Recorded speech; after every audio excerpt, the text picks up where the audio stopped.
up guys, Fallen here. Basically today I'm doing a review, if you haven't seen the opening thing, if you weren't paying attention. Today I am reviewing a sci-fi animation movie. Came out a couple of years ago, about 7 years after the game itself. It's based 2 years after the game, but the game and the film is known as Final Fantasy VII Advent Children. I did play the game, I loved it.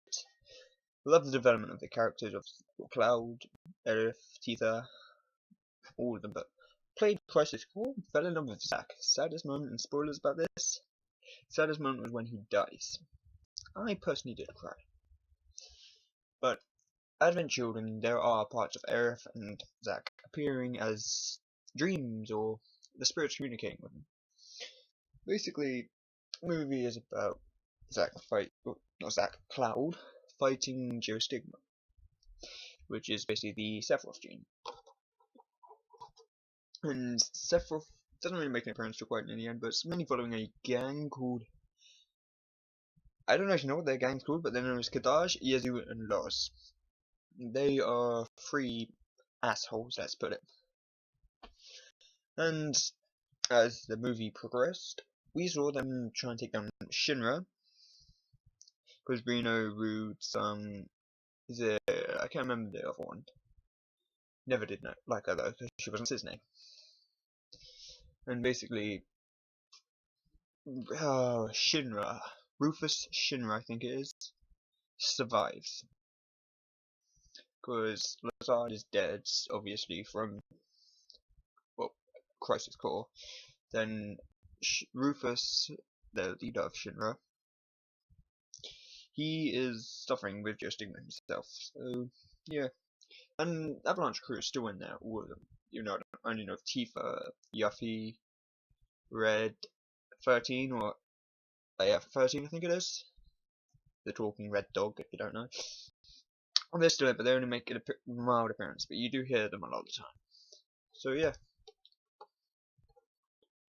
One advantage is this film is roughly, just over an hour and a half long. So yeah. You guys must hate it when I take a drink, because it's going to stop the video a little bit. But basically, the development of it is amazing. Sephiroth's fight against Cloud, as usual, is intense. If you get the extended version, which is about 2 hours long, the fight scene is even better. The graphics, I gotta say, did lag at some points, where it would go back to the original styling of video game cutscenes. But that's mainly in the fights. The Sephiroth and Cloud fight, I think they focused more on that. But there are amazing bits with the motorbikes, even the wasteland outside of Midgar. Because you have the whole area, and I don't think at any point Ethan and the other kid that lives with them knew what Cloud actually was doing, because he's meant to be a delivery boy. He didn't even follow his own line. I have got to give credit to the voice actors of them, because they are amazing. Even in the English one. The Japanese one is amazing anyways. I love the Japanese language. It's a magnificent thing. But yeah, even the swords, the Cloud doesn't actually technically have the Buster Sword anymore, so he has that 8-bladed one, not 8, 6-bladed, that splits into 6 different blades.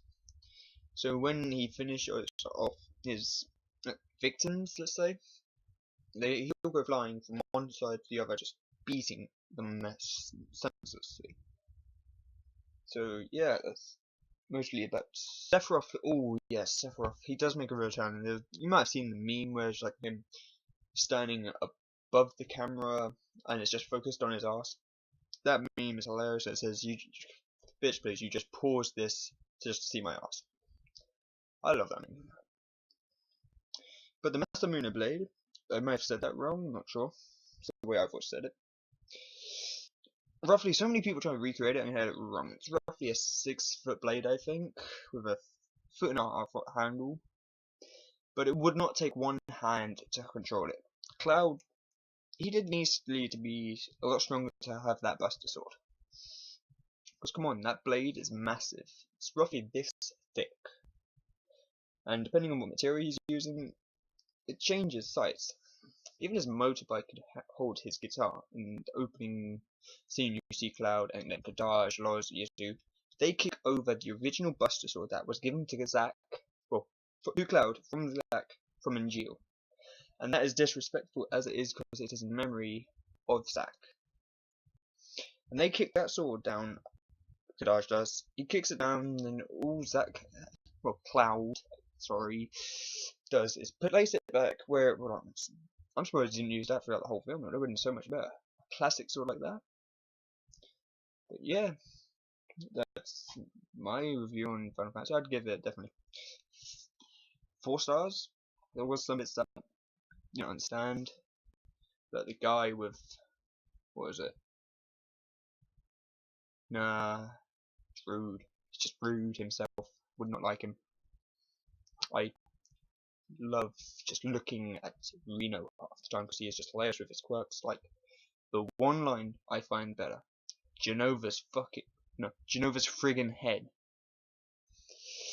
And then all you hear from, I think it is Yazoo, is don't speak of mother like that. Funniest bit in the film, I think. So yeah, that's my review for 5 stars. And next video will be arriving soon, so yeah, see you guys later.